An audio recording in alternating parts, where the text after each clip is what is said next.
Закони има, но власта гони само критичари и престапници од ситен калибар. Има сериозни наводи за корупција во власта и судир на интереси. Корупцијата останува постојан проблем во земјава за водење бизнис. Нотира Стејт департментот во најновиот извештај за инвестицијската клима за 2021 година. Официјален Вашингтон на тапет ги стави полицијата, судството и многу други сектори. Спроведувањето на антикорупцијските закони на моменти е слабо, при што селективно се таргетираат критичари на власта и престапници од низок калибар.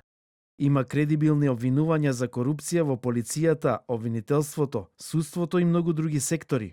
Иако во извештајот се наведува дека антикорупционерите во земјава имаат отворено повеќе истраги за корупција и за високи функционери, сепак во целина се потенцира дека земјата има комплексна регулаторна средина со чести регулаторни и законски измени, кои заедно со неконзистентната интерпретација на правилата креираат непредвидлива средина за бизнис која води до корупција. Од Стејт департментот забелешка даваат и на носењето на закони во парламентот по скратена постапка.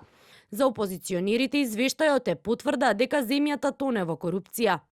Се нотира корупција, криминал, подкуп на државни службеници, селективност на правдата и злоупотреба на законските процедури. Законите не се прават врз основа на праксата и реалните потреби и често се туркаат низ собранието со скратени постапки, се вели во извештајот, и се додава дека законите на хартија се во ред, но од друга страна не се имплементираат, што представува проблем и за граѓаните и за бизнис заедницата. Од Алијанса за албанците велат дека со извештајот од Вашингтон се потврдуваат нивните констатации за бројните скандали на владата на СДСМ и ДУИ. Алијанса за албанците го оценува како несериозно и неодговорно однесувањето на владата, која ваквите аларми ги третира со небрежност, додека најсериозните последици ги сносат граѓаните кои ја напуштаат државата секој ден. Стејт департментот пред околу 10 дена првично го објави, а потоа го повлече извештајот за земјава, кој изобилуваше со бројни критики.